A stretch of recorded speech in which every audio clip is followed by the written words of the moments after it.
ठिकाणी सद्गुरूंनी उपदेश केला पाहिजे. ज्ञान साधन म्हणजे विवेक, श्रवण, मनन, निधिध्यासन, तत्वम पदार्थ शोधन ही साधनं त्या ठिकाणी केली पाहिजे असा काही नियम नाही. त्या ठिकाणी करावी लागत नाही. ही साधनं या मृत्यू लोकामध्येच करावी लागतात. सद्गुरू उपदेशादी म्हणजे सद्गुरूची सुद्धा आवश्यकता ब्रह्मलोकामध्ये नाही. त्या वाचूनच ज्ञान होते. त्या वाचून म्हणजे ज्ञान साधने वाचूनच त्या ठिकाणी ज्ञान होतं आणि विधेय मोक्ष प्राप्त होतो.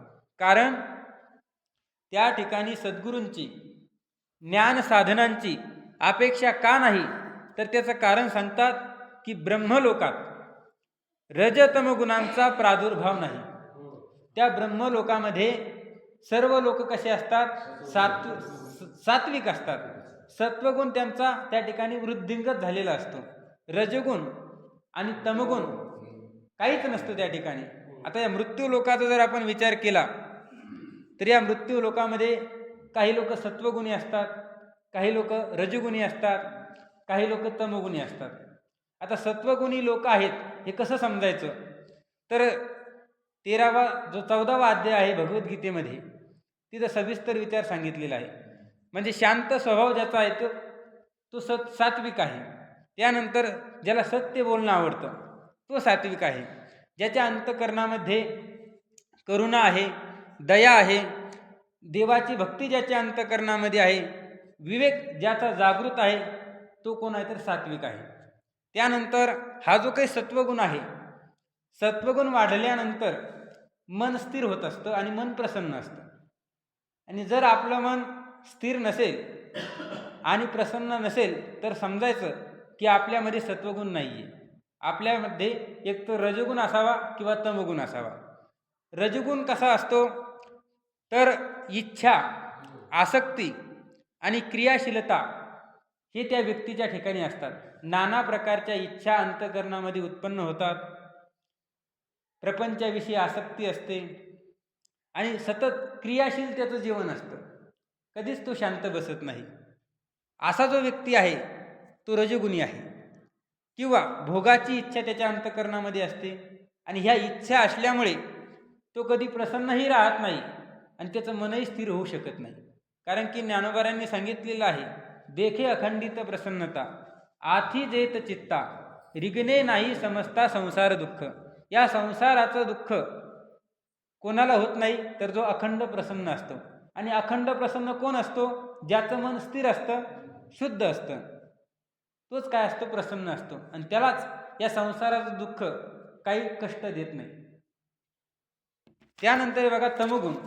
आणि तमगुण जर आपल्या अंतःकरणामध्ये वाढलेला असेल तर तो तमगुण काय करत असतो?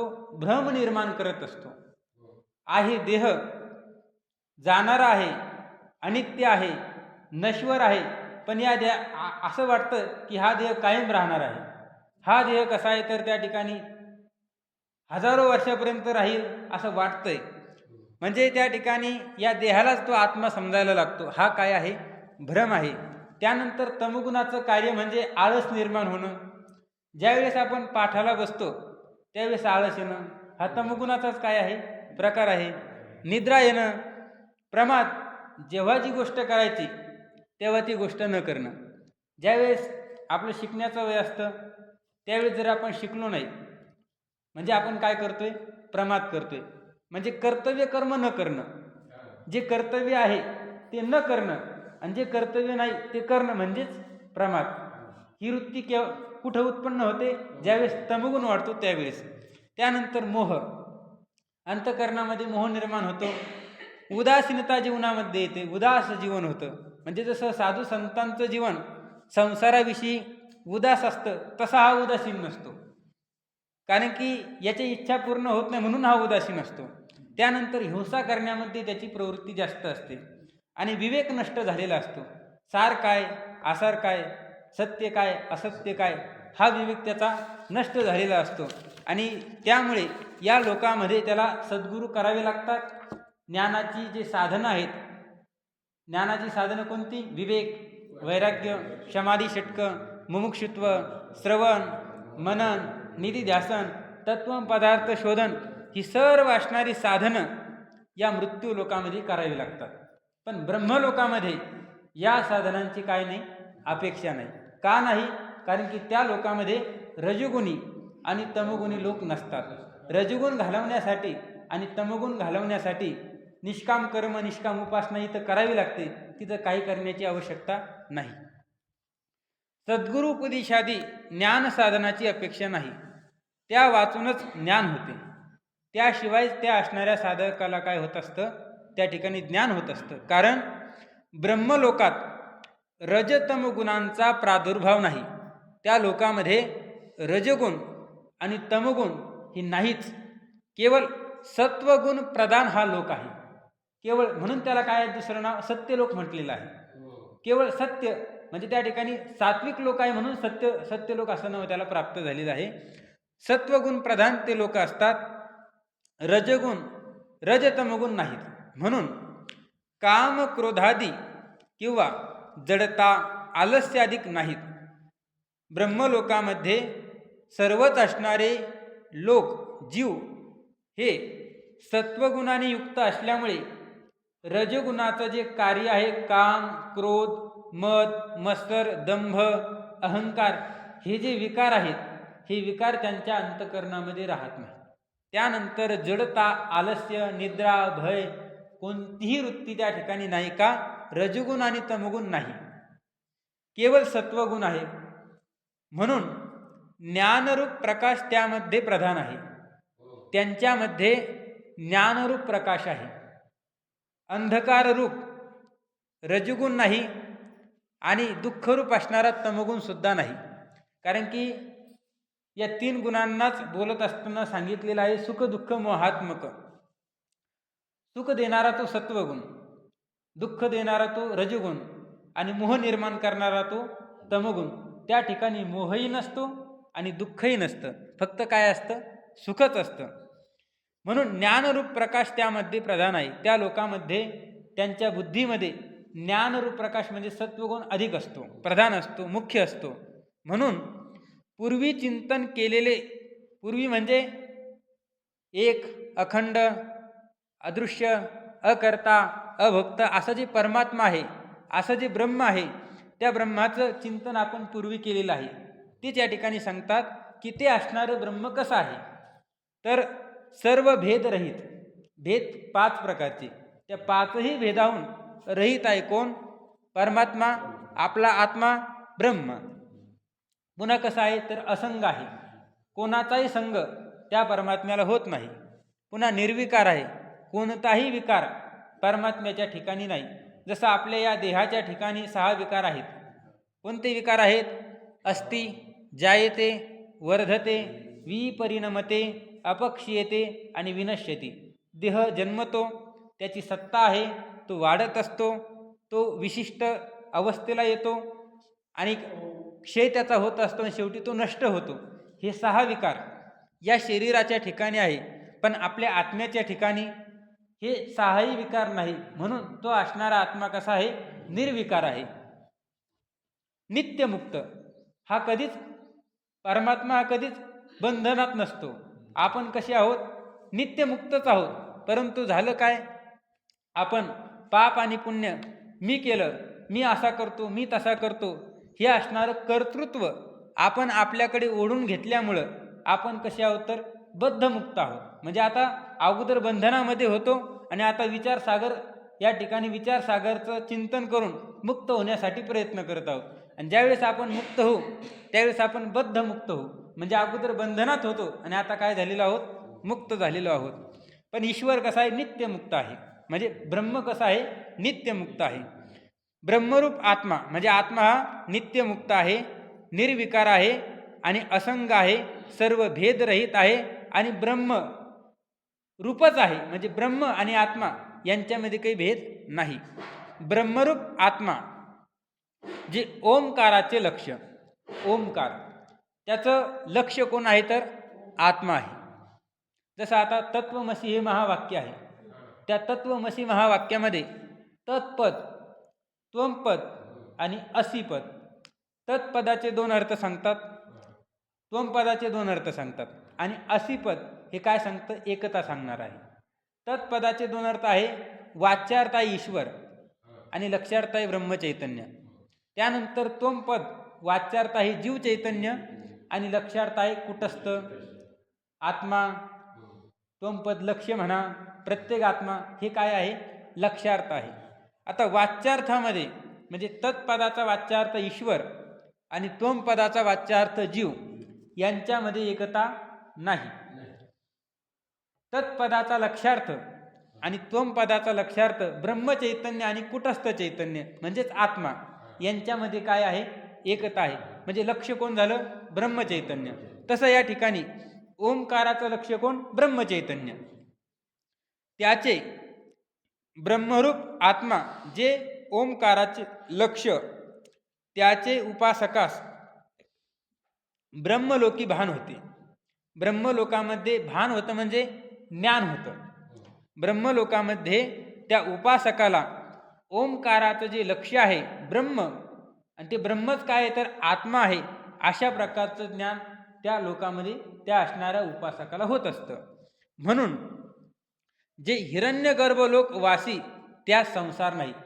हिरण्यगर्भ ज्या लोकामध्ये राहतो त्या लोकामध्ये राहणारे, वास करणारे, वास्तव्याला राहणारे जे जीव आहेत, जे उपासक आहेत, त्यांना संसार प्राप्त होत नाही. जरी महावाक्य विचारा वाचून ज्ञान होत नाही. बघा आता चौथा जो तरंग सांगितला तो उत्तम अधिकार्याकरता सांगितलेला आहे. त्या उत्तम अधिकार्याला महावाक्याचा विचार केला की लगेच काय होतं, ज्ञान होतं. पण काहींना महावाक्याचा विचार करून ज्ञान होत नाही. मग महावाक्य विचारा वाचून ज्ञान होत नाही. सांगतात काय, महावाक्याचा विचार केल्याशिवाय ज्ञान होऊ शकत नाही. म्हणजे तत्वम पदार्थ शोधन हे जे ज्ञानाचं शेवटचं साधन सांगितलेलं आहे. शोधन म्हणजे त्या ठिकाणी एकता जाणणं. तत्पदाचं लक्ष्य काय, वाच्य काय, त्वम पदाचा लक्ष्य काय, वाच्य काय, हे शोधन केल्याशिवाय ज्ञान होत नाही. म्हणजे श्रीगुरूंच्या मुखातून तत्वमसी हे महावाक्य श्रवण केल्याशिवाय अहम ब्रह्मास्मी अशा प्रकारची वृत्ती उत्पन्न होत नाही. म्हणजे मी ब्रह्म आहे अशा प्रकारचं ज्ञान होऊ शकत नाही. तरी असं जरी असलं तरी ओंकाराचा विवेक हा महावाक्य रूपच आहे. आपण ओंकाराचा जर विवेक केला, कसा केला तर ते मागं लय चिंतनामध्ये सांगितलेलं आहे. तसा विवेक जर आपण केला तर महावाक्याशिवाय सुद्धा आपल्याला काय होतं, ज्ञान होतं. म्हणजे महावाक्यानेच ज्ञान होतं असं सांगितलेलं आहे. पण ओंकाराचा विचार करणं हे सुद्धा काय आहे, महावाक्याचाच विचार करणं आहे. कारण की तो महावाक्य रूपच आहे. कोण, ओंकाराचा विचार करणं. कसा सांगितला तर सर्व असणारे रूप हे नाम स्वरूप आहे, नाम हे ओंकार स्वरूप आहे. हा विचार हा सुद्धा महावाक्य विचार स्वरूपच आहे. म्हणून ओंकाराच्या विचारानेही अद्वैत ज्ञान होते. ओंकाराचा आपण विचार केला तरी त्या विचाराने आपल्याला अद्वैत म्हणजे अद्वैत एकच वस्तू आहे, ते म्हणजे परमात्मा वस्तू. त्या परमात्मा वस्तूचं, त्या ब्रह्मतत्वाचं आपल्याला ज्ञान होऊ शकतं जर महावाक्याचा विचार आपण, आपलं ओंकाराचा विचार आपण केला तर. याप्रमाणे सद्गुरु मुखाने ओंकाराचा विचार श्रवण करून अदृष्टी नामे दुसरा शिष्य उपासनेत प्रवृत्त होऊन ज्ञानद्वारा परमपुरुषार्थ जो मोक्ष त्यास प्राप्त झाला. आता हा जो काही अदृष्टी नावाचा जो शुभ संतती राजा, त्याचा दुसरा मुलगा, त्याने चौथा तरंग संपूर्ण ऐकला, ज्ञान संपूर्ण ऐकलं, महावाक्याचा विचार ऐकला, परंतु ज्ञान झालं नाही. मग त्या असणाऱ्या शिष्याने गुरूंना विचारलं की तुम्ही जे सांगितलंय ते मला लक्षात आलंय, पण माझा निश्चय होत नाही. मग श्रीगुरूंनी त्याला लय चिंतनाचा प्रकार सांगितला, ध्यानाचा प्रकार सांगितला, आणि ध्यानाचा प्रकार सांगितल्यानंतर ओंकाराचा सुद्धा विचार सांगितला. आणि त्या ओंकाराचा विचार करून हा जो काही अदृष्टी नावाचा शिष्य आहे, तो शिष्य ओंकाराच्या उपासनेमध्ये प्रवृत्त झाला आणि ओंकाराच्या उपासनेमध्ये प्रवृत्त झाल्यानंतर त्याला ज्ञानही झालं आणि ज्ञान झाल्यानंतर परमपुरुषार्थ जो मोक्ष आहे तोही त्याला प्राप्त झालेला आहे. म्हणजे सर्व दुःखाची निवृत्ती आणि परमानंदाची प्राप्ती हे स्वरूप आहे ज्याचं, असा मोक्ष त्या अदृष्टी नावाच्या शिष्याला प्राप्त झालेला आहे. पण त्याच्यासाठी साधन काय केलं तर ओंकाराची उपासना केली. मोक्ष तर ज्ञानानेच होतो, कारण की ज्ञानात एव तो कैवल्यम, ज्ञानाशिवाय मुक्ती प्राप्त होऊ शकत नाही. पण जे सुरुवातीचं साधन आहे ते वेगळं केलं. इथं ओंकाराची उपासना केली आणि जो तत्वदृष्टी होता त्याला ओंकाराची उपासना करण्याची आवश्यकता पडली नाही. पण या अदृष्टी नावाचा जो शिष्य आहे त्याला मात्र ओंकाराची उपासना करावी लागली आणि नंतर ज्ञान झाला आणि नंतर मोक्ष प्राप्त झाला. आता 35 क्रमांकाचं शीर्षक. अशा प्रकारे आपण प्रणव उपासनेचं फल आणि ब्रह्मलोकाला कशा प्रकारे तो साधक उपासक जात असतो आणि गेल्यानंतर त्याला ज्ञान कसं होतं आणि तो विदेह मोक्ष कसा प्राप्त होतो, हा विचार आपण या 34 क्रमांकाच्या शीर्षकामध्ये केलेला आहे. आता 35 क्रमांकाच्या शीर्षकामध्ये ग्रंथकार अन्य जीवांना काहीतरी उपदेश सांगतात. बघा, अन्य जीवास कर्तव्यतेचा उपदेश, म्हणजे जीवाचं कर्तव्य काय आहे हा उपदेश जीवांना करतात. आता संतांचा जर आपण विचार केला तर संतांना कोणत्याही प्रकारचं कर्तव्य शिल्लक राहिलेलं नसतं आणि जीवांना काय आहे, कर्तव्य शिल्लक आहे. का आहे त्याचं कारण आहे. संतांना कर्तव्य का नाही, कारण की भगवान परमात्मा सांगतात यस्त्वात्मर्तिरेवस्यादात्मतृप्तश्च मानवः आत्मन्नेवच संतुष्टस् तस्य कार्यं न विद्यते, किंवा आत्मानं चेत विजानीयात अयम अस्मि इति पुरुषः किम इच्छन कस्य कामाय शरीरम अनुसंजरित. तुकोबाराय म्हणतात काम नाही झालो पायी रिकामा, किंवा कृतकृत्य झालो इच्छा केली ते पावलो. तुकोबाराय म्हणतात की आमच्या जीवनामध्ये आम्हाला जे कर्तव्य होतं ते आम्ही केलं आणि जे प्राप्तव्य होतं, जे आम्हाला मिळवायचं होतं ते सुद्धा आम्ही मिळवलं आणि म्हणून आम्हाला कोणत्याही प्रकारचं कर्तव्य आता शिल्लक राहिलेलं नाही. पण हे जे कर्तव्य आहे हे जीवांना शिल्लक राहिलेलं आहे. का? त्याचं कारण असं आहे की या जीवाने सद्गुरूची शरणागतीही केलेली नाही आहे आणि शरणागती करून आत्मतत्वाचं ज्ञानसुद्धा त्याला झालेलं नाही आणि आत्मतत्वाचं ज्ञान न झाल्यामुळे त्या साधकाच्या अंतःकरणामध्ये अनेक प्रकारच्या इच्छा आहे, आकांक्षा आहे, करण्याचं शिल्लक राहिलेलं आहे आणि मिळवण्याचं सुद्धा शिल्लक राहिलेलं आहे. मग अशा जीवाने काय केलं पाहिजे याविषयी या ठिकाणी सांगतात. बघा, आता निर्गुण ब्रह्म उपासनेविषयी ज्याचा अधिकार नसेल त्याने सगुण ईश्वराची अनन्य भावाने उपासना करावी. आता ज्याला निर्गुणाची उपासना करता येत नाही त्याने काय करावं, सगुणाची उपासना करावी. पण सगुणाची उपासना करत असताना कशी करावी तर अनन्य भावाने करावी. अनन्य म्हणजे काय, अन्य आश्रयानाम त्यागः इति अनन्यता, म्हणजे कोणत्याच प्रकारचा आश्रय दुसऱ्याला मानू नये. आता आपण काय करतो, कधी जीवाच्या आश्रयाला जातो, कधी जडाच्या आश्रयाला जातो. पण ईश्वराची उपासना करत असताना माझा आश्रय केवळ ईश्वरच आहे, बाकी या मृत्यू लोकामध्ये असणारा कोणताही जीवही आश्रय नाही माझा आणि कोणती जर वस्तूही आश्रय नाही. या भावनेने जर आपण ईश्वराची उपासना केली तर आपल्याला ज्ञान होऊ शकतं. जर आपल्याला हे जमलं नाही तर मग आपल्याला या मृत्यू लोकामध्येच पुन्हा जन्मणं, पुन्हा मरणं ही परंपरा सारखी आपली चालूच राहणार आहे. बघा, ती शक्य नसल्यास, म्हणजे ज्याला निर्गुण असणाऱ्या परमात्म्याची, म्हणजे ज्याला ज्ञान संपादन करता येत नाही त्याने काय करावी, भक्ती करावी. ज्याला सगुण ईश्वराची भक्ती करता येत नाही, उपासना करता येत नाही, त्याने काय करावं तर वेदविहित निष्काम कर्म करावे. वेदविहित म्हणजे वेदाने सांगितलेले कर्म, निष्काम म्हणजे कोणत्याही प्रकारची इच्छा न करता केल्या जाणारे कर्म, त्याला म्हणतात वेदविहित निष्काम कर्म. कर्माचे दोन प्रकार, निषिद्ध कर्म आणि विहित कर्म. निषिद्ध कर्म म्हणजे करू नका म्हणून सांगितलेले, आणि विहित कर्म म्हणजे करा म्हणून सांगितलेले. आता निषिद्ध कर्म त्या ठिकाणी करायचे नाही, खोटं बोलायचं नाही, दुसऱ्याचं मन दुखवायचं नाही, इत्यादी काय तर निषिद्ध कर्म आहेत. त्याचे प्रकार पुष्कळ आहेत.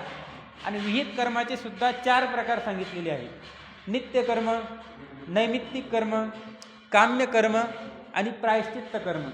त्या ठिकाणी नित्य कर्म आणि नैमित्तिक कर्म हे करत राहावे. काम्य कर्म हे केलं नाही तरी चालेल, आणि प्रायश्चित्त कर्म हे करत राहिले पाहिजे. का? न कळत जीवनामध्ये घडलेले जे काही पाप आहे ते नष्ट करण्याकरता साधारण प्रायश्चित्त करावं. आणि जाणून बुजून आपल्याला माहिती आहे खोटं बोलल्यानंतर पाप होतंय, तरीसुद्धा जर आपण खोटं बोलत असू आणि त्या पापातून आपल्याला बाजूला निघायचं असेल तर असाधारण प्रायश्चित्त सांगितलेलं आहे. जसं संन्यासी व्यक्तीने जर धन घेतलं, द्रव्य घेतलं, तर त्याला द्रव्य त्यागपूर्वक 3 दिवसाचा उपवास करण्यासाठी असाधारण प्रायश्चित्त सांगितलेलं आहे. तसं आपल्याला जाणून बुजून, म्हणजे आपल्याला समजतंय खोटं बोलल्यानंतर पाप होतंय, जरी आपण बोलत असू आणि त्या बोलल्यानंतर पश्चाताप आपल्याला झाला असेल आणि त्या पापातून आपल्याला बाहेर निघायचं असेल, तर त्याने काय करावं? असाधारण प्रायश्चित्त करावं. काय करावं नेमकं? खोटं बोलणं सोडून द्यावं आणि त्या ठिकाणी भगवंताची भक्ती करावी. हेच त्या ठिकाणी काय होऊ शकतं? असाधारण प्रायश्चित्त होऊ शकतं. म्हणजे सांगायचं काय या ठिकाणी? काम्य कर्म करायचे नाही, म्हणजे विशेष फलप्राप्ती करता स्वर्गादी फलाची इच्छा किंवा या लोकांमध्ये मान सन्मान मिळावा अशी इच्छा, याच्यासाठी कोणत्याही प्रकारचं कर्म करायचं नाही. नित्य नैमित्तिक कर्म म्हणजे संध्यावंदन करणं, श्राद्ध करणं, पुण्यतिथी साजरी करणं, जयंती साजरी करणं, चंद्रग्रहण असेल, सूर्यग्रहण असेल तर त्या ठिकाणी अनुष्ठान करणं, किंवा वयाने, जातीने, ब्रह्मज्ञानाने श्रेष्ठ असणारे पुरुष आपल्या समोरून आलेले असतील तर त्यांचा आदर सत्कार करणं, हे नैमित्तिक कर्म सांगितलेलं आहे. हे कर्म आपण करत राहिले पाहिजे. कोणी? ज्याला सगुण ईश्वराची उपासना करता येत नाही त्याने. ज्याला निर्गुणाची जमत नाही उपासना, त्याने सगुणाची करावी. ज्याला सगुणाचीही जमत नाही त्याने नित्य नैमित्तिक कर्म करत राहावे. ती शक्य नसल्यास वेदविहित निष्काम कर्म करावे. तसे शक्य नसल्यास, तसे म्हणजे वेदविहित नित्य नैमित्तिक निष्काम कर्म करणं जर त्याला जमत नसेल तर मग त्याने शुभ कर्म करावे. कोणते? सकाम कर्म करावं. म्हणजे काहीतरी कामना धरून त्या ठिकाणी कर्म करावं, पण करावं.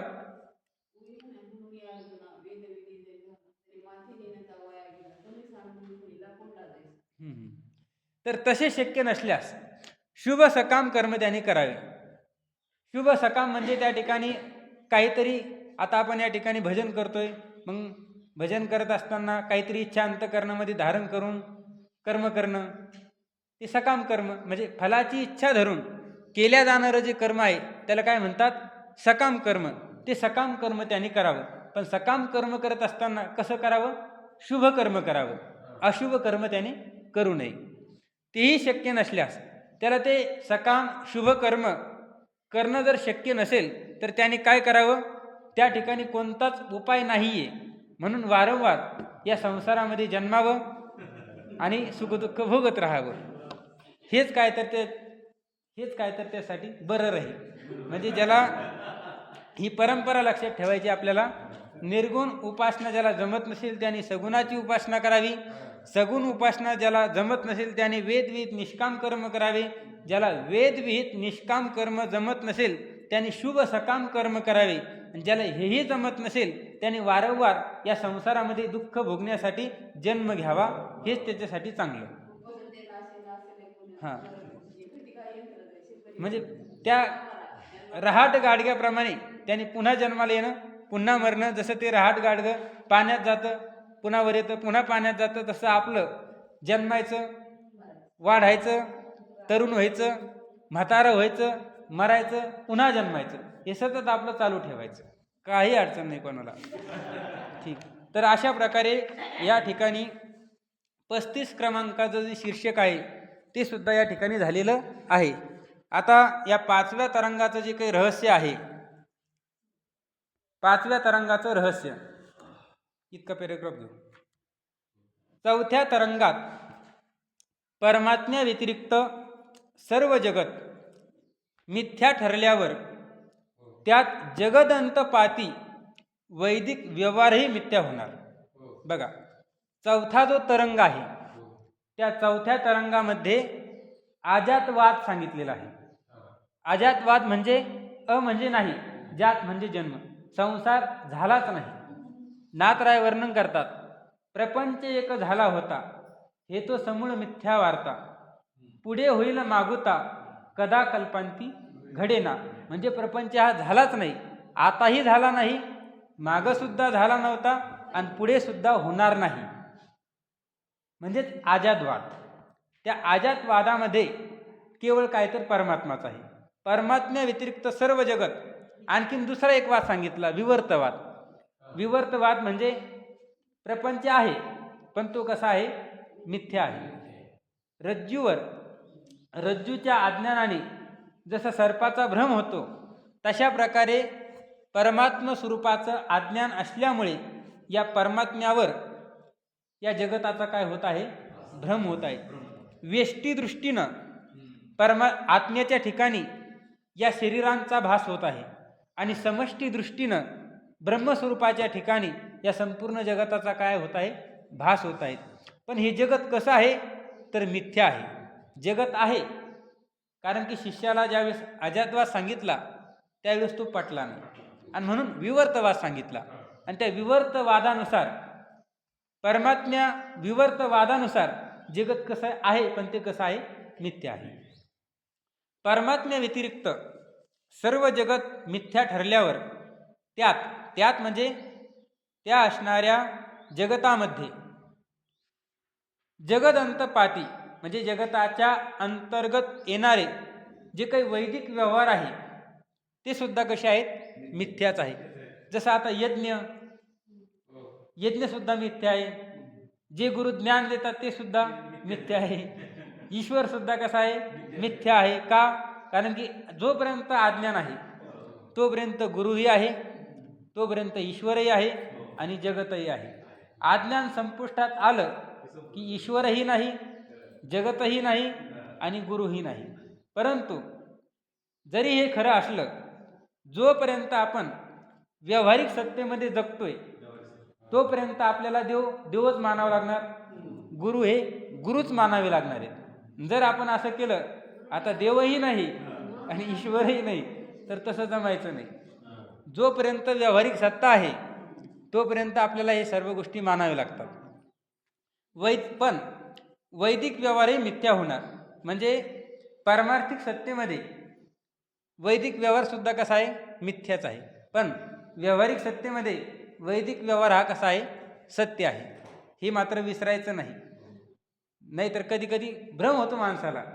थोडेफार ग्रंथ ऐकल्यानंतर सगळं मिथ्या समजायला लागतो. सगळं फक्त संसार करत असताना काही संसार सोडत नाही. फक्त पारमार्थिक साधना करायची असेल तर त्यावेळेस मीच ईश्वर आहे, मीच देव आहे, मला कोणाची साधना मला कोणाचंही भजन करण्याची आवश्यकता नाही, असा त्या व्यक्तीचा काय होऊ शकतो, भ्रम होऊ शकतो. आणि तो भ्रम त्याला घातकही होऊ शकतो. मग कर्म उपासना प्रतिपादक वेदवाक्य आणि ब्रह्मज्ञान प्रतिपादक उपनिषद वाक्य व त्यांचा संप्रदाय प्रवर्तक आचार्य हे सर्वच मिथ्या आहेत. म्हणजे परमात्म्याच्या व्यतिरिक्त कर्म आणि उपासना सांगणारे जे वेदवाक्य आहेत ते सुद्धा कसे आहेत, मिथ्याच आहेत. ब्रह्मज्ञान सांगणारे जे उपनिषद वाक्य आहेत ते सुद्धा मिथ्याच आहेत. आणि ब्रह्मज्ञान सांगणारे उपनिषद वाक्य, त्या उपनिषद वाक्यांना सांगणारे जे गुरु आहेत, आचार्य आहेत ते सुद्धा मिथ्याच आहेत. असे म्हणणे ओघानेच प्राप्त झाले, हे असं म्हणावंच लागतं. पण वेदशास्त्रावर व त्यांचे संप्रदाय प्रवर्तक आचार्यावर बहुत कालाच्या सत्यत्व निश्चयाने व पूज्य भावनेने वेद सद्गुरूंना मिथ्या म्हणण्याचे धैर्य आस्तिक अधिकाऱ्या सहसा होत नाही. परंतु जो आस्तिक असतो, वेदाला मानणारा असतो, वेद सांगणाऱ्या आचार्यांना मानणारा असतो, त्यांच्या ठिकाणी वेदाविषयी पूज्य भावना असते. त्या असणाऱ्या श्रीगुरूंविषयी पूज्य भावना असते आणि म्हणून त्यांना वेद आणि सद्गुरू हे मिथ्या आहेत असं म्हणण्याचं धाडस होत नाही आणि धाडस करूही नाही. व्यावहारिक सत्तेमध्ये ज्यावेळेस तुम्ही पारमार्थिक सत्तेमध्ये जाल त्यावेळेस तुम्हाला ते म्हणण्याची सुद्धा आवश्यकता नाही. म्हणजे ते म्हणण्याची आवश्यकता नाही. जर म्हणत असेल तर तुम्ही अजून व्यवहारामध्ये चाल, कारण की शब्द हे व्यवहारात निघत असतात. पारमार्थिक सत्तेमध्ये गेल्यानंतर शब्दही नाहीये. पूज्य भावनेने वेद सद्गुरूंना मिथ्या म्हणण्याचे धैर्य आस्तिक अधिकाऱ्या सहसा होत नाही. परंतु ज्या अर्थी स्वतः श्रीगुरूच ब्रह्म व्यतिरिक्त सर्व मिथ्या म्हणून सांगतात, त्या अर्थी वेदगुरू मिथ्या म्हणण्यात काय तात्पर्य आहे हे त्यांनाच विचारून घ्यावे. आता या ठिकाणी श्रीगुरू काय सांगतात की ब्रह्माच्या व्यतिरिक्त सर्व मिथ्याच आहे. आणि जर श्रीगुरूच असं सांगत असतील तर मग त्यांना मिथ्या म्हणण्यात काय हरकत आहे? हरकत काहीच नाही आहे. तरीसुद्धा त्यांना आपण स्पष्ट त्यांना विचारलं पाहिजे की वेद आणि गुरु मिथ्या म्हणण्यात तात्पर्य काय नेमकं? वेदाला आणि गुरुला तुम्ही मिथ्या का म्हणताय, हे याच्या मागे तात्पर्य काय आहे हे श्रीगुरूंनाच विचारायचं असतं आणि तेच या ठिकाणी सांगणार आहे पुढं. आणि जर त्यांनी वेद गुरुचे मिथ्यात्व युक्तीने ठरविले, श्रीगुरूंनी वेदाचं मिथ्यात्व, गुरूंचं मिथ्यात्व, ईश्वराचं मिथ्यात्व युक्तीने जर ठरवलं तर ते कसं ठरवतील? ज्याप्रमाणे मिथ्या मृगजलाने तृष्णेची निवृत्ती होत नाही, त्याप्रमाणे मिथ्या वेदगुरूंच्या उपदेशापासून संसार निवृत्ती तरी कशी व्हावी? आता या ठिकाणी प्रश्न आहे. जसं मृगजल हे केवळ दिसण्यापुरतं असतं, प्रतिती मात्र असतं, तसं वेद आणि गुरु हे जर मिथ्या आहे तर मग त्या मिथ्या असणाऱ्या वेदापासून आणि गुरुपासून या संसाराची निवृत्ती कशी काय होईल? हा काय आहे? प्रश्न आहे. आणि या प्रश्नाचं उत्तर आपण मागं पाहिलेलंच आहे की संसार हा कसा आहे? व्यावहारिक सत्तेतला आहे आणि वेदगुरु हे सुद्धा व्यावहारिक सत्तेतला आहे. जर तुम्हाला तहान लागलेली असेल व्यावहारिक सत्तेमध्ये तर व्यवहारामध्येच असणारं जे पाणी आहे ते प्यावं लागतं. स्वप्नामध्ये तहान लागलेली असेल तर स्वप्नातलंच पाणी प्यावं लागतं. तसं संसार जर व्यावहारिक सत्तेतला असेल आणि त्याची जर निवृत्ती करायची असेल तर व्यावहारिक सत्तेमध्ये असणारे वेद आणि गुरुच काय करू शकतात? त्यांना त्या ठिकाणी निवृत्त करू शकतात. पण अशी शंका त्या शिष्याच्या मनामध्ये येणार आणि त्या शंकेचं उत्तर पुढे देणार आहे. बघा, त्याप्रमाणे मिथ्या वेदगुरूंच्या उपदेशापासून, मिथ्याच असणाऱ्या वेदाच्या वाक्यापासून आणि श्रीगुरूंच्या उपदेशापासून संसाराची निवृत्ती कशी व्हावी हा प्रश्न आहे. या शंकेचेही समाधान करून घ्यावे. म्हणजे शिष्याने त्या श्रीगुरूंकडून दोन गोष्टी विचाराव्यात. वेद आणि गुरु मिथ्या म्हणण्यामध्ये काय तात्पर्य आहे, पहिली गोष्ट. आणि दुसरी गोष्ट, वेद आणि गुरु जर मिथ्या आहे तर त्यांच्यापासून या संसाराची निवृत्ती कशी होईल हा दुसरा प्रश्न. आणि हे दोन उत्तरं देण्याकरिताच या तरंगाचा विचार या ठिकाणी सांगितलेला आहे. अशा हेतूने या तरंगास प्रारंभ झाला आहे सुरुवातीपासून. तर याचं समाधान यापुढे देणार आहे, पण याचा विचार आपण उद्या करू.